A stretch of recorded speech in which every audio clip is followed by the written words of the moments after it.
പരിശുദ്ധാത്മാവേ സഹായക, നിരന്തരമെന്നെ സഹായിക്കണേ. നിത്യവും കൂടെ വസിക്കുന്നോനേ, അഭിഷേകത്തിൻ അഗ്നി നിറച്ചിടണേ.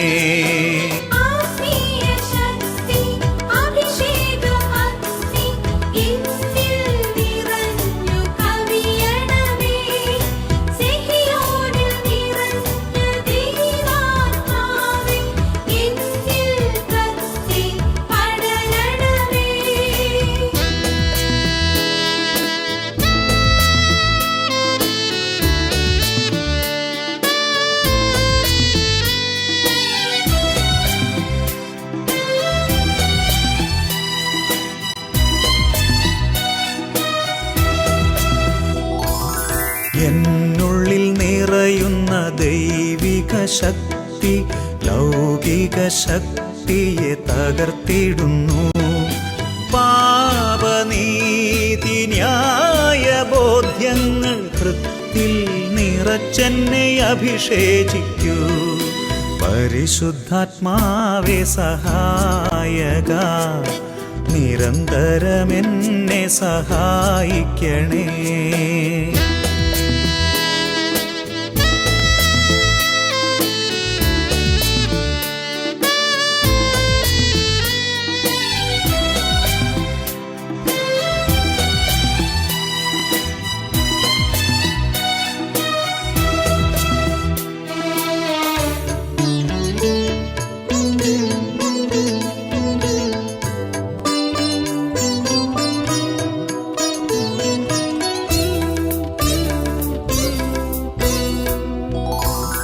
വചനം പഠിക്കുവാൻ കൃപ ചൊരിയണമേ, അനുസ്മരിച്ചിടാനും വരമരുളൂ. ദൈവപുത്രന് സാക്ഷ്യമേകാൻ അഭിഷേക അഗ്നിയെ ജ്വലിപ്പിച്ചിടൂ.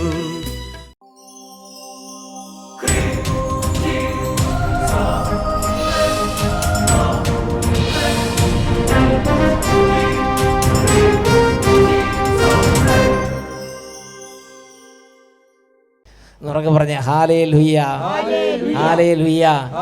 ജെറമിയ 29:6.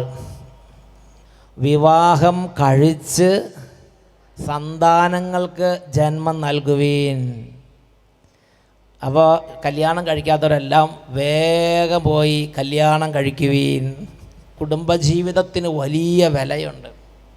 കുടുംബജീവിതം, ഒരു സ്ത്രീ സ്ത്രീയായും ഒരു പുരുഷൻ പുരുഷനായും ജീവിക്കുന്നതിന് വലിയ സ്ഥാനമുണ്ട്. അതിനുശേഷം അവർ തമ്മിൽ കല്യാണം കഴിക്കുന്നതിന് വലിയ വിലയുണ്ട്. അങ്ങനെ കല്യാണം കഴിച്ചിട്ട് ചുമ്മാ സള്ളി അടിച്ച് നടക്കണതിന് വലിയ വിലയില്ല. കല്യാണം കഴിച്ചിട്ട് വേഗം തന്നെ സന്താനങ്ങൾക്ക് ജന്മം നൽകണം എന്ന് പറഞ്ഞാൽ, കല്യാണം കഴിച്ചിട്ട് ഉടനെ തീരുമാനം എടുക്കുകയാണ്, നമുക്ക് ഉടനെ കുട്ടികൾ വേണ്ട, 5 വർഷം കഴിഞ്ഞ് മതി എന്ന് പറഞ്ഞാൽ നിങ്ങളുടെ കുടുംബജീവിതത്തിൽ ഒരു വലിയ ദോഷകരമായൊരു ചിന്തയാണ് നിങ്ങളെ ഭരിക്കുന്നത്. ദൈവം നിങ്ങൾക്ക് കല്യാണം തരുമ്പോൾ തന്നെ ദൈവത്തിൻ്റെ വലിയ പദ്ധതിയാണ് നിങ്ങൾക്ക് ധാരാളം സന്താന പുഷ്ടിയുണ്ടാകണം.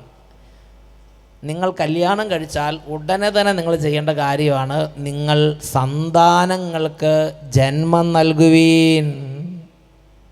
നിങ്ങൾ സന്താനങ്ങൾക്ക് ജന്മം നൽകുവീൻ. നിങ്ങളുടെ പുത്രീ പുത്രന്മാരെയും വേഗം പിടിച്ച് കെട്ടിക്കുവീൻ. അവർക്ക് പ്രായമായില്ല, അല്ലെങ്കിൽ അവർ പഠിക്കാൻ വേണ്ടി ലോൺ എടുത്തിട്ടുണ്ട്, ലോൺ വീട്ടിയിട്ട് കെട്ടിക്കാം, അങ്ങനെ വിചാരിച്ചിരിക്കരുത്. വലിയ അബദ്ധമാണ്. ലോണും കല്യാണവും തമ്മിൽ കൂട്ടിക്കുഴയ്ക്കരുത്. ജോലിയും കല്യാണവും തമ്മിൽ കൂട്ടിക്കുഴയ്ക്കരുത്. വീട് വെക്കലും കല്യാണവും തമ്മിൽ കൂട്ടിക്കുഴയ്ക്കരുത്. Price the Lord. അത് കല്യാണം കഴിയുമ്പം തന്നെ നടന്നോളും. ദൈവത്തിൻ്റെ അനുഗ്രഹത്താൽ നമ്മുടെ കുടുംബത്തിൽ സമ്പത്തുണ്ടാവും. നമ്മൾ ദൈവവചനം അനുസരിച്ചാൽ മതി. അപ്പോൾ നിങ്ങളുടെ മക്കളെ പിടിച്ച് വേഗം കെട്ടിക്കുക. പൈസ 40 എന്നിട്ടും അപ്പം പറയാണ് പ്രായമൊന്നും ആയിട്ടില്ല, അവന് പ്രായമായിട്ടില്ലെന്ന്. 40 ഹല്ലേലൂയ. ചില ആളുകൾ അങ്ങനെ 40 ശേഷം പിന്നെ കല്യാണം കഴിക്കാൻ ആഗ്രഹിച്ചു, പക്ഷെ നടക്കണില്ല. കാരണം ആ സമയത്ത് ഇവിടുന്ന് പിന്നെ പെണ്ണിനെ കിട്ടുന്നത്. അങ്ങനെ 50 വയസ്സ് കഴിഞ്ഞിട്ട് എൻ്റെ അടുത്ത് പ്രാർത്ഥിക്കാൻ വന്ന ആളുകളുണ്ട്. പിന്നെ കുറച്ച് കഴിഞ്ഞിട്ട് കല്യാണം കഴിക്കാമെന്ന് വിചാരിച്ച് 40 വയസ്സ് കഴിഞ്ഞപ്പോൾ അന്വേഷിച്ചപ്പോൾ പെണ്ണിനെ കിട്ടാനില്ല. എന്നിട്ട് 10 വർഷം അന്വേഷിച്ചിട്ട് പെണ്ണിനെ കിട്ടിയില്ല. 50 വയസ്സ് കഴിഞ്ഞു. എന്താ ചെയ്യുക? എന്നുറക്കെ പറഞ്ഞേ hallelujah, hallelujah, price the Lord. അപ്പോൾ അതുകൊണ്ട് നിങ്ങളുടെ മക്കളെ വേഗം പിടിച്ച് കെട്ടിക്കണം. പൈസയോ അതൊന്നും നോക്കാൻ നിൽക്കരുത്, നിങ്ങൾ വേഗം പിടിച്ച് കെട്ടിക്കണം. കല്യാണം കഴിക്കുന്നവർ ശ്രദ്ധിക്കുക, എന്തിനാ വേഗം പിടിച്ച് കെട്ടിക്കണത്? അവർക്കും മക്കളുണ്ടാകട്ടെ, അവർക്കും മക്കളുണ്ടാകട്ടെ. എന്തിനാ അവർക്ക് മക്കളുണ്ടാകണത്? നിങ്ങൾ പെരുകണം, പെരുകണം, പെരുകുക. നിങ്ങൾ പെറ്റ് പെരുകണം എന്ന് തന്നെയാണ് ശരിക്കും ഈശോ ആഗ്രഹിക്കുന്നത്. പെറ്റ് പെരുകണം. എന്തിനാ പെറ്റ് പെരുകണത്? നമ്മൾ പെറ്റ് പെരുകണത് എന്തിനു വേണ്ടിയിട്ടാണ്? നമ്മൾ പെറ്റ് പെരുകണത് നമ്മുടെ കുടുംബത്തിൽ വിശുദ്ധി ഉണ്ടാകാൻ, നമ്മുടെ കുടുംബത്തിൽ സമാധാനം ഉണ്ടാകാൻ, നമ്മുടെ കുടുംബത്തിൽ രോഗങ്ങളധികം വരാതിരിക്കാൻ, നമ്മുടെ കുടുംബത്തിൽ പിശാചിൻ്റെ ഉപദ്രവങ്ങൾ വരാതിരിക്കാൻ ദൈവം നൽകുന്ന ഒരൊറ്റമൂലിയാണ് സന്താനപുഷ്ടി. Hallelujah, hallelujah. ഡിപ്രഷൻ വരാതിരിക്കാൻ, മാനസിക രോഗങ്ങൾ വരാതിരിക്കാൻ, വലിയ തരത്തിലുള്ള സാമ്പത്തിക തകർച്ച വരാതിരിക്കാൻ കർത്താവ് നൽകുന്ന ഒരൊറ്റ മൂലിയാണ് സന്താനപുഷ്ടി. ഈ കുറേ മക്കളുള്ളവർ മരിക്കുമ്പോൾ അവരുടെ മുഖം നോക്കി അറിയാം, ദൈവമേ, ഒരു മഹാവിശുദ്ധൻ മരിക്കുമ്പോൾ ഉള്ളതിനേക്കാൾ നല്ല പ്രകാശം അവരുടെ മുഖത്ത് കാണാൻ പറ്റും, അവരുടെ മുഖത്ത് കാണാൻ പറ്റും. Hallelujah, price the lord, praise the lord, hallelujah. അതുകൊണ്ട് ദൈവത്തിൻ്റെ വലിയൊരു പദ്ധതിയാണ് കല്യാണം എന്ന വിഷയത്തെ നമ്മൾ ആദരിക്കണം. അതിനുശേഷം കല്യാണം എന്ന വിഷയത്തെ നമ്മൾ ആദരിക്കുക മാത്രമല്ല, കുടുംബ ജീവിതത്തെ നമ്മൾ മാനിക്കണം. കുടുംബത്തിന് വിലയുണ്ട്, കുടുംബ ജീവിതത്തിന് വിലയുണ്ട്. നമ്മളതിനെ ആദരിക്കണം, മാനിക്കണം. എന്നിട്ട് കുടുംബത്തിലെ ഏറ്റവും പ്രധാനപ്പെട്ട വിലയുള്ളതാണ് കുടുംബത്തിലെ ജീവിത പങ്കാളി, ജീവിത പങ്കാളി. അത് കഴിഞ്ഞാൽ പിന്നെ വിലയുള്ളതാണ് കുടുംബത്തിൽ ദൈവം തരുന്ന മക്കൾ. കുടുംബം കല്യാണം കഴിക്കുമ്പോൾ മക്കൾക്ക് വേണ്ടിയാണ് കല്യാണം കഴിക്കണമെന്ന് ചിലർ ചിന്തിക്കുന്നുണ്ട്. അത് തെറ്റാണ്. മക്കളില്ലാത്ത കുടുംബങ്ങളുണ്ടായിരിക്കും. കുടുംബജീവിതത്തിൽ ദൈവം തരുന്ന ഏറ്റവും വലിയ അനുഗ്രഹമാണ് ജീവിത പങ്കാളി. അത് നിങ്ങൾ മനസ്സിലാക്കണം. ഈ ദമ്പതികൾ തമ്മിലുള്ള സ്നേഹമാണ് ദൈവം ഏറ്റവും അധികമായി വിലമതിക്കുന്നത്. ജീവിത പങ്കാളിയിൽ സന്തോഷം കണ്ടെത്തണം. അതിന് ശേഷമാണ് മക്കൾക്കുള്ള സ്ഥാനമുള്ളത്. നിങ്ങൾ പിന്നെ കല്യാണം കഴിച്ചിട്ട് പിന്നെയാണ് നിങ്ങൾ മക്കൾക്ക് ജന്മം കൊടുക്കേണ്ട കാര്യം ചിന്തിക്കേണ്ടത്. അത് രണ്ടാം സ്ഥാനമുള്ളൂ മക്കൾക്ക്. ആദ്യത്തെ സ്ഥാനം ആർക്കാണ്? ജീവിത പങ്കാളിക്കാണ്. എന്നുറക്കെ പറഞ്ഞേ ഹല്ലേലൂയ, ഹല്ലേലൂയ. ജീവിത പങ്കാളിയെ സ്നേഹിക്കണം. Price the lord, praise the lord, hallelujah. പ്രിയപ്പെട്ട സഹോദരങ്ങളെ, അതിനുശേഷം അങ്ങനെ ജീവിത പങ്കാളിയെ സ്നേഹിച്ച് മക്കൾക്ക് ജന്മം നൽകി. എന്തിനാ? നിങ്ങൾ പെരുകണം. നിങ്ങൾ എന്താ പറഞ്ഞിരിക്കുന്നത്? നിങ്ങൾ പെരുകണം. അടുത്ത വാക്യം എന്താ പറഞ്ഞിരിക്കുന്നത്? നിങ്ങളുടെ സംഖ്യ കുറഞ്ഞു പോകരുത്. ഇത് നിങ്ങൾ ചിന്തിച്ച് നോക്കിയാൽ നിങ്ങളുടെ കുടുംബത്തിൽ ഈ വചനം ലംഘിച്ചിട്ടുണ്ടോ, പാലിച്ചിട്ടുണ്ടോ? നിങ്ങളുടെ സംഖ്യ കുറഞ്ഞു. നിങ്ങളുടെ അപ്പനപ്പൂപ്പന്മാരുടെ കാലത്ത് സംഖ്യ എങ്ങനെ ഉണ്ടായിരുന്നു? 10 മക്കൾ, 17 മക്കളൊക്കെ. അപ്പൻ്റെ കാലത്തൊക്കെ 17 മക്കളൊക്കെ ആയിരിക്കും, അല്ലേ? അത് കഴിഞ്ഞ് അപ്പൻ്റെ കാലം വന്നപ്പോൾ എത്രയായി? 12 പ്രൈസ് ദി ലോർഡ്. നിങ്ങളുടെ അപ്പൻ്റെ കാലം വന്നപ്പോൾ എത്രയായി? അത് 7 7, 6. നിങ്ങളുടെ കാലം വന്നപ്പോഴോ 3. നിങ്ങളുടെ മക്കളുടെ കാലം വന്നപ്പോഴോ? കുടുംബത്തിൽ നമ്മൾ ഒന്ന്, നമുക്കൊന്ന് എന്ന് പറഞ്ഞിരിക്കുക. അനേക 11 ലക്ഷം വീടുകൾ ഇന്ന് വെറുതെ ഒഴിഞ്ഞു കിടക്കുക കേരളത്തിൽ എന്ന് കേട്ടിട്ടുണ്ട്. മക്കളില്ല, താമസിക്കാൻ അനന്തരാവകാശം ഇല്ലാത്തതുകൊണ്ട് ബംഗാളുകാർക്കും ബീഹാറുകാർക്കും കൊടുക്കാൻ വേണ്ടി ഉണ്ടാക്കിയിട്ടിരിക്കുക. ഒറീസക്കാർ, ബംഗാളുകാർ, ബീഹാറുകാർ എല്ലാവരും ഉണ്ടല്ലോ. എന്നൊക്കെ പറഞ്ഞ് 11 ലക്ഷം വീടുകൾ വെറുതെ ഇട്ടിരിക്കുകയാണ്. എന്ന് പറഞ്ഞാൽ ആളില്ലെന്നാണ് സർവേയിൽ മനസ്സിലാക്കിയത്. കുടുംബങ്ങൾ അന്യം നിന്ന് പോവുകയാണ്. സ്കൂൾ അടച്ചുപൂട്ടൽ എന്ന് കേട്ടല്ലോ, കുടുംബങ്ങൾ അടച്ചുപൂട്ടൽ ഭീഷണിയിലാണ്. ശരിക്കും ദൈവം ഈ മക്കളെ തരുമ്പോൾ ഒരുപാട് പേര് പറയണ്ട്, ഈ മക്കളെ തരണത് വലിയ ബാധ്യതയാണ്. 2 തന്നെ പഠിപ്പിക്കാൻ ഭയങ്കര ബുദ്ധിമുട്ട്, ഭയങ്കര കഷ്ടത. അപ്പോൾ ഈ 8-10 ഉണ്ടായിക്കഴിഞ്ഞാൽ ഇതിനങ്ങളെല്ലാം കൂടെ പോറ്റി പുലർത്തി ഒരു ലെവലിലാക്കണമെങ്കിൽ ചിലവില്ല അച്ഛാ. ഈ ചിലവെല്ലാം എവിടെ നിന്ന് കിട്ടുമെന്നാണ് ചോദിക്കണത്. എൻ്റെ മക്കളെ ഇതൊക്കെ പൊട്ട തെറ്റാണ് അങ്ങനത്തെ ചിന്തിക്കണത്. ഈ മക്കൾ ഓരോന്ന് വീട്ടിൽ വരണത് വലിയ ബ്ലെസ്സിങ് ആണ്. ഓരോരുത്തരും സമ്പത്തുമായിട്ടാണ് വീട്ടിലേക്ക് വരണത്. നിങ്ങളുടെ കുടുംബത്തിലേക്ക് സമ്പത്ത് വേണോ? ധാരാളം മക്കളെ സ്വീകരിക്കുക. നിങ്ങളുടെ കുടുംബം നല്ല കുടുംബമായിട്ട് ഉയർന്നു വരണോ, നിങ്ങൾ മക്കളെ സ്വീകരിക്കും. വേറെ നിങ്ങൾ തലകുത്തി മറിയൊന്നും പോകണ്ട. നിങ്ങൾ ഇനി കാനഡയ്ക്കോ അമേരിക്കയിലേക്കോ ഓസ്ട്രേലിയക്കോ ഒന്നും പോകാൻ നിൽക്കണ്ട. നിങ്ങൾക്ക് ഉയർച്ച ഉണ്ടാകണോ, നിങ്ങൾ അമേരിക്കയിലും അന്റാർട്ടിക്കയിലും പോയ ആളുകളെക്കാളും വലിയ മുടി ചൂടാൻ മന്നന്മാരെ നിൽക്കാൻ ആഗ്രഹിക്കുന്നുണ്ടോ, നിങ്ങൾ ധാരാളം കുഞ്ഞുങ്ങളെ പ്രസവിക്കുക. അതെവിടെ ബൈബിളിൽ പറഞ്ഞിരിക്കുന്നത്? 1 ദിനവൃത്താന്തം 25-ാം അധ്യായം 5-ാം തിരുല്ലോ. അച്ഛനിത് പറയണത് മാത്രമല്ല, കഴിഞ്ഞ 10-20 വർഷമായിട്ട് ആളുകൾ അത് സ്വീകരിച്ച് പ്രാക്ടീസ് ചെയ്ത് ഇന്ന് അനേക കുടുംബങ്ങളിൽ 8-10 മക്കളുണ്ട്. അവരുടെ എല്ലാം സന്തോഷം കാണണം. വായിച്ചു നോക്കിയേ, 1 ദിനവൃത്താന്തം 25-ാം അധ്യായം 5-ാം തിരുലിഖിതം. ഇവരെല്ലാം രാജാവിൻ്റെ ദീർഘദർശിയായ ഹേമാൻ്റെ പുത്രന്മാരാണ്.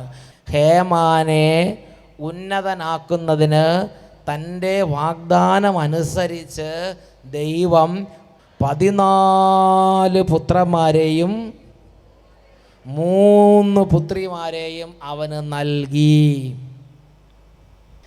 എന്തിനാണ് ദൈവം മക്കളെ നമ്മുടെ കുടുംബത്തിലേക്ക് അയക്കണത് എന്നാണ് രേഖപ്പെടുത്തിയിരിക്കുന്നത്. അതുകൊണ്ട് ഇന്നത്തെ കാലത്തെ പ്രത്യേകത, എല്ലാ കുഞ്ഞുങ്ങളും അപ്പനോടും അമ്മയോടും ചെന്ന് ചോദിക്കണത് എന്താണെന്നറിയോ? എനിക്ക് ഐസ്ക്രീം വേണം, എനിക്ക് ഒരു മോട്ടോർ സൈക്കിൾ വാങ്ങി തരണം എന്നല്ല ചോദിക്കണത്. എനിക്കൊരു കുഞ്ഞുവാവേനെ തരുമോ മമ്മി എന്ന് ചോദിച്ചിട്ട് പിന്നാലെ നടക്കുകയാണ്.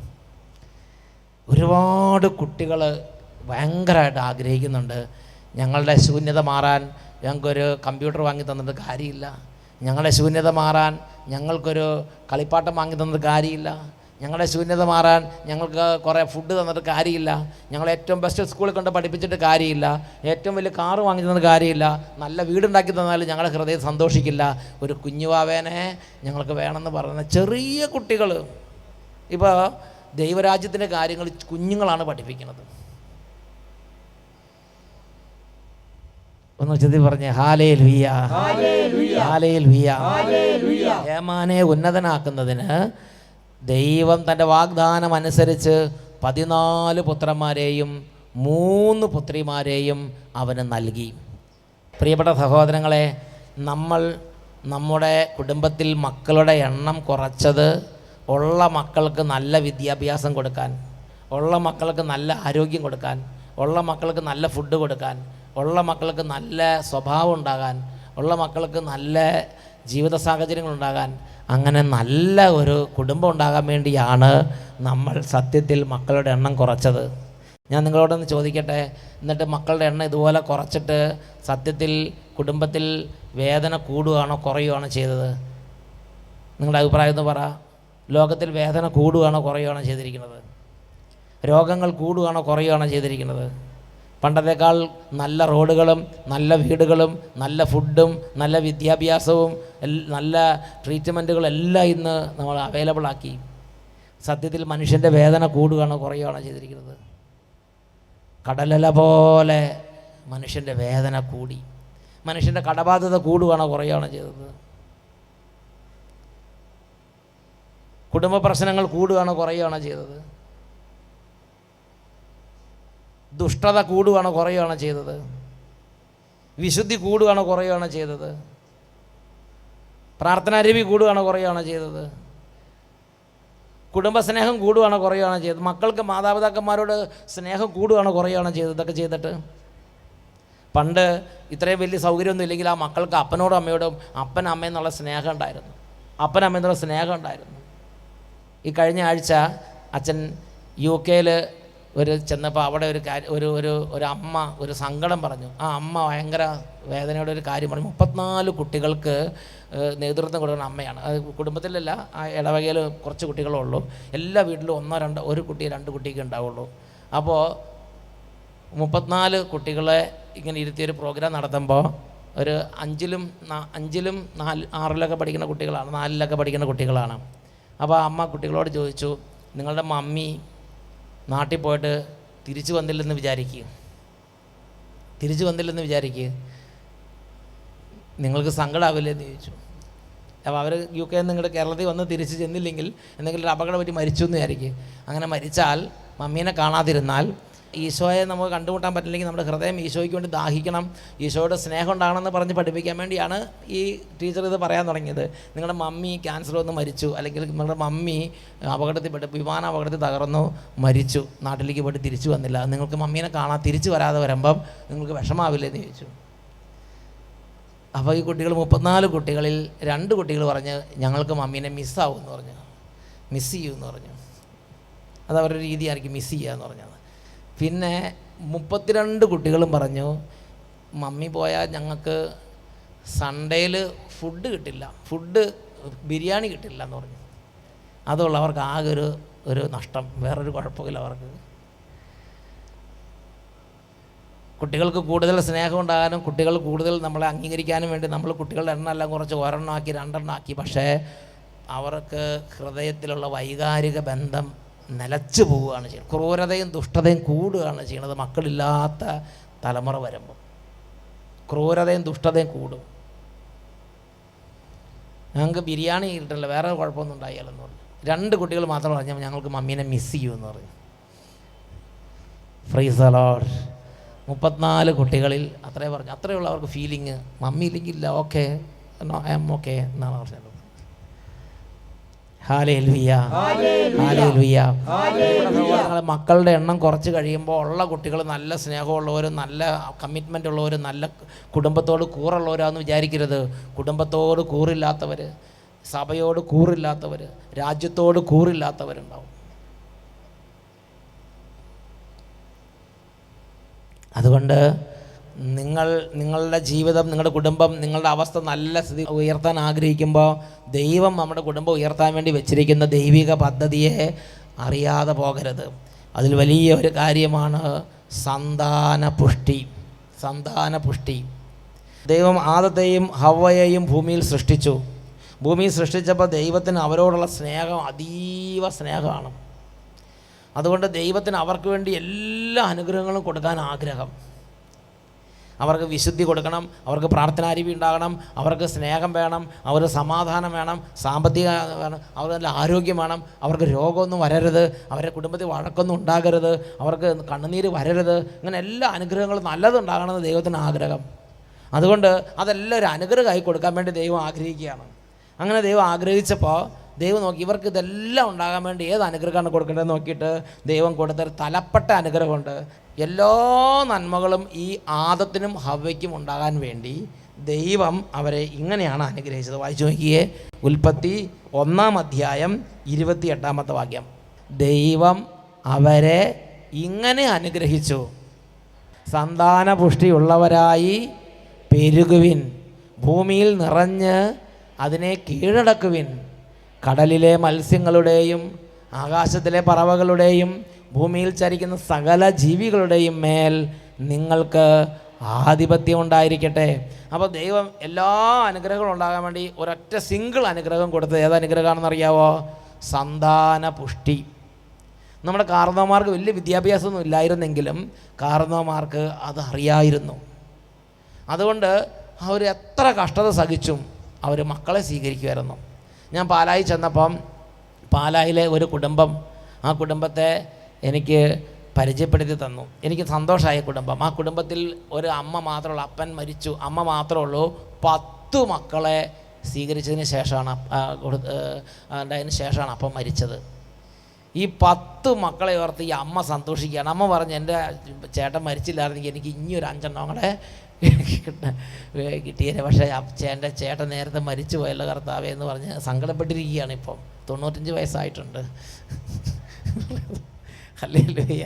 നല്ല ഒരു തെളിഞ്ഞ മുഖമുള്ള ഒരമ്മ, 10 മക്കൾ, അതിൽ 5 മക്കൾ സ്പെഷ്യൽ സ്കൂളിൽ ട്രെയിനിങ് കൊടുക്കേണ്ട കുട്ടികളില്ല. അതെന്തായിരിക്കും? സ്പെഷ്യൽ സ്കൂളിലാണ് പഠിപ്പിക്കേണ്ടത് ആ കുട്ടികളെ. അങ്ങനത്തെ സാധാരണ നോർമൽ ഉള്ള കുട്ടികളല്ല 5 കുട്ടികൾ. ആ 5 കുട്ടികൾ ജനിച്ചപ്പോൾ എന്നാൽ പിന്നെ വേണ്ട, ഇങ്ങനത്തെ കുട്ടികളാണെങ്കിൽ വേണ്ടാന്നൊന്നും പറഞ്ഞില്ല. ഈ അമ്മ പറഞ്ഞ് എനിക്ക് ഇനിയും വേണം. ഇങ്ങനെ അവർ രണ്ടുപേരും ജീവനോട് ഓപ്പൺസ് ഉള്ളവരായതുകൊണ്ട് ദൈവം കൊടുത്ത മക്കളെ 10 മക്കളെ സ്വീകരിച്ചപ്പോഴേക്കും പിന്നെ ചേട്ടൻ മരിച്ചുപോയി. പ്രിയപ്പെട്ട സഹോദരങ്ങളെ, എന്നിട്ട് ഈ കുടുംബത്തിൻ്റെ സ്ഥിതി എന്താണെന്നറിയോ? അവർക്ക് ഒരു സ്ഥലമൊന്നുമില്ല. ഒരു ചെറിയ കുടിൽ അവർ ജീവിക്കണത് ഈ തെങ്ങിൽ നിന്ന് വീഴുന്ന ഈ ഓലയുണ്ടല്ലോ, അത് ഇങ്ങനെ ചീന്തി ഈർക്കലി ഉണ്ടാക്കി അത് ചൂലാക്കി കെട്ടിക്കൊണ്ട് കൊടുത്ത് വിറ്റാണ് കുടുംബം കഴിയണത്. നിങ്ങൾ ചിന്തിച്ച് നോക്കിക്കേ, ആ ഈർക്കിലി ഉണ്ടാക്കി ഈർക്കിലിയും കൊണ്ട് ചൂലുണ്ടാക്കി ചൂല് കൊടുത്ത് വിറ്റ് ആ കുട്ടികളെ വളർത്തി. അതിൽ 5 എണ്ണം ഇതുപോലെ സ്പെഷ്യൽ സ്കൂളിൽ വിടേണ്ട കുട്ടികൾ. എന്നിട്ട് അവരുടെ കുടുംബം ഇപ്പോൾ അവരുടെ കുടുംബം ഭയങ്കര വലിയ വലിയ ഉയർന്ന സാമ്പത്തിക സ്ഥിതിയുള്ള കുടുംബമാണ് ഈ 10 മക്കളും. ഈ വല്യമ്മ ഒരു റാണി പോലെ ഇപ്പോൾ ഇരിക്കുകയാണ്. അപ്പോഴാണ് വല്യമ്മ പറഞ്ഞത്, എൻ്റെ ചേട്ടൻ മരിച്ചില്ലായിരുന്നെങ്കിൽ 5 എണ്ണം കൂടെ ഉണ്ടായേനെ, അപ്പോൾ എനിക്ക് കുറച്ചും കൂടെ അനുഗ്രഹം ഉണ്ടായേനെ എന്ന് പറഞ്ഞു. 95 വയസ്സുണ്ട്, നല്ല സ്ഥിതിയിലിരിക്കുകയാണ്. ഈ സ്പെഷ്യൽ സ്കൂളിൽ പഠിച്ചതിനൊക്കെ ആദ്യം ജോലി കിട്ടി. ആ 5 കുട്ടികൾക്ക് ആദ്യം ജോലി, പിന്നെ മറ്റവർക്കും ജോലി കിട്ടി. 10 മക്കളും നല്ല ജോലിക്കാർ. Price the Lord. രോഗമൊന്നും കാര്യമായിട്ട് വരണില്ല, ആവശ്യമില്ലാത്ത വഴക്കം വെക്കാനൊന്നുമില്ല. ഇതുങ്ങളെല്ലാം ഒരുമിച്ച് കൂടും, ഇതുങ്ങളെല്ലാം തമ്മിൽ ഭയങ്കര സപ്പോർട്ട്, സാമ്പത്തികമായിട്ട് നല്ല സ്ഥിതി, സമാധാനം, പ്രാർത്ഥന, ജീവൻ, ഓളം, സന്തോഷം ഒക്കെ. ഒന്നുറക്കെ പറഞ്ഞേ ഹല്ലേലൂയ. മക്കളുടെ മക്കളെല്ലാം കൂടിക്കഴിഞ്ഞാൽ ആരവങ്ങളാണ്, സന്തോഷമാണ്, ആരവാണ്. വീട്ടിൽ ചെന്നാൽ പോരാൻ തോന്നില്ല, അതേപോലെ പിള്ളേരുടെ കളിയും ചിരിയാണ്. എന്നുറക്കെ പറഞ്ഞേ ഹല്ലേലൂയ. പ്രിയപ്പെട്ട സഹോദരങ്ങളെ, അപ്പോൾ മക്കളെ സ്വീകരിക്കും. കുറേ സമ്പത്ത്, കോടിക്കണക്കിന് രൂപ കെട്ടിവെച്ചിട്ട് വേണം മക്കളെ ജനിപ്പിക്കാനെന്നൊരു നിബന്ധനയൊന്നും ഇല്ല. ശരിക്കും മക്കൾ വന്നു കഴിയുമ്പോഴാണ് കുടുംബത്തിൽ ഈ കോടിക്കണക്കിന് രൂപ വരണത്. അതാണ് അതിൻ്റെ ക്രമീകരണം. ഹേമാനെ ഉന്നതനാക്കുന്നതിന് ദൈവം തൻ്റെ വാഗ്ദാനം അനുസരിച്ച് 14 പുത്രന്മാരെയും 3. അപ്പം നല്ല വലിയ കുടുംബത്തെക്കുറിച്ച് നല്ല സന്തോഷം തോന്നണം നമ്മുടെ മനസ്സിൽ, അതിനോട് സ്നേഹം തോന്നണം. മക്കൾ ജനിക്കുന്നതിനെക്കുറിച്ച് വലിയ സ്നേഹം നമുക്ക് തോന്നണം, നമ്മുടെ മനസ്സിൽ തോന്നണം. എന്ന് വെച്ചാൽ അതൊരു നഷ്ടമല്ല, രാജ്യത്തിനൊരു ബാധ്യതയല്ല. രാജ്യത്തിന് മക്കൾ, നമ്മുടെ സന്താനപുഷ്ടി രാജ്യത്തിന് അത് ഒരു പുഷ്ടിയാണ്. നിങ്ങൾ ചിന്തിച്ച് നോക്ക്, ഒരു കോൾഗേറ്റിൻ്റെ ഒരു ബ്രഷ് ഉണ്ടാക്കുകയാണെങ്കിൽ തന്നെ ജനങ്ങളില്ലാത്ത രാജ്യത്ത് ബ്രഷ് ഉണ്ടാക്കി അവിടെ കിടക്കുകയുള്ളൂ. ഇന്ത്യയിൽ ഓരോ ബ്രഷ് ഓരോരുത്തർ കൊടുക്കണമെങ്കിൽ 130 കോടി ഉണ്ടാക്കണം. എത്ര ബിസിനസ്സാണ്, എത്ര ആൾക്ക് ജോലിയാണ്. മക്കൾ വരുന്നതോടുകൂടിയാണ് ജോലി ഉണ്ടാകുന്നത്. തൊഴിലില്ലായ്മ വരണത് മക്കളില്ലാത്ത രാജ്യത്താണ്. തൊഴിലില്ലായ്മ, ജനങ്ങൾ എവിടെ കൂടുതലുണ്ട് അവിടെ തൊഴിൽ ഇഷ്ടം പോലെയാണ്. കാരണം എന്താ, അവർക്ക് കളിക്കാൻ, അവർക്ക് സഞ്ചരിക്കാൻ റോഡ് വേണം, അവർക്ക് സഞ്ചരിക്കാൻ വണ്ടി വേണം, അവർക്ക് അതിന് സാധനം ഉണ്ടാക്കണം, അവർക്ക് കളിപ്പാട്ടം ഉണ്ടാക്കണം, ബിസ്ക്കറ്റ് ഉണ്ടാക്കണം, എല്ലാം ഉണ്ടാക്കണം, ചെരുപ്പുണ്ടാക്കണം, തൊപ്പി ഉണ്ടാക്കണം, ബാഗ് ഉണ്ടാക്കണം, കുടയുണ്ടാക്കണം, സ്കൂളുണ്ടാക്കണം, ടീച്ചർമാർക്ക് ജോലിയായി. എന്നുറക്കെ പറഞ്ഞ് ഓരോ കുട്ടി ജനിക്കുമ്പോൾ തൊഴിലുമായിട്ടാണ് ജനിക്കുന്നത്. എന്നുറക്കെ പറഞ്ഞേ hallelujah, hallelujah, price the Lord. അതുകൊണ്ട് ഈ രാത്രി കർത്താവിനോട് നമുക്ക് ഒരു ആഗ്രഹം ചോദിക്കാം. കർത്താവേ, ഞങ്ങളുടെ കുടുംബങ്ങളിൽ മക്കളോടൊരു സ്നേഹം തരണേ. ഈ അന്ത്യകാലം വരുമ്പോൾ ഒരു വിനാശകാലം ഉണ്ടാവും. അന്നത്തെ പ്രത്യേകതയാണ് മക്കളോട് സ്നേഹമില്ലാത്ത ഹൃദയമുള്ള അപ്പനമ്മമാരുണ്ടാവും. ഹല്ലേലൂയ. 2 കരങ്ങൾ ഉയർത്തി, കർത്താവേ, ഞങ്ങളുടെ കുടുംബങ്ങളിൽ ഞങ്ങൾക്ക്, ഞങ്ങളുടെ സന്താനങ്ങൾക്ക് മക്കളോട് സ്നേഹം തരണമെന്ന് പറഞ്ഞ് ഉറക്കെ ഒന്ന് സ്തുതിക്കാം. Hallelujah, hallelujah. യേശുവേ, മക്കളോടും മക്കളുടെ മക്കളോടും തലമുറകളോടും സ്നേഹമുള്ള, കുടുംബത്തോട് കൂറുള്ളൊരു ഹൃദയം നൽകണം കർത്താവേ. കുടുംബത്തോടും ദേശത്തോടും കൂറുള്ളൊരു ഹൃദയം നൽകണമേ കർത്താവേ. ദൈവമേ, ദൈവവചനത്തിൻ്റെ വഴികളെ മനസ്സിലാക്കാൻ സഹായിക്കണമേ കർത്താവേ. എല്ലാ ഹൃദയങ്ങളെയും അങ്ങ് പഠിപ്പിക്കണമേ കർത്താവേ. Hallelujah, hallelujah, hallelujah. യേശുവേ ആരാധന, യേശുവേ ആരാധന, യേശുവേ ആരാധന, യേശുവേ ആരാധന. യേശുവിൻ്റെ നാമത്തിൽ അനുഗ്രഹിക്കുന്നു, ഇപ്പോഴും എപ്പോഴും എന്നേക്കും. Amen. Praise the lord. Praise the Lord.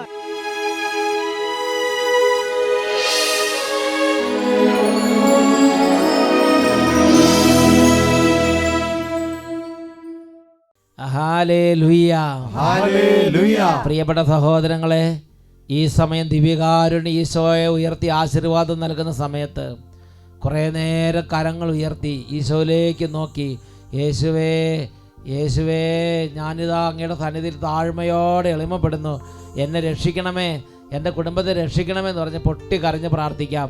വലിയ കൃപ, വലിയ സൗഖ്യങ്ങൾ, വലിയ അത്ഭുതങ്ങൾ സ്വർഗത്തിൽ നിന്ന് ഈശോയുടെ നാമത്തിൽ വർഷിക്കപ്പെടുന്ന സമയമാണ്. 2 കരങ്ങൾ ഉയർത്തുക, ഉറക്കെ സ്തുതിക്കുന്നു. Hallelujah, hallelujah, hallelujah, hallelujah, hallelujah. യേശുവേ, യേശുവേ,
അഭിഷേകം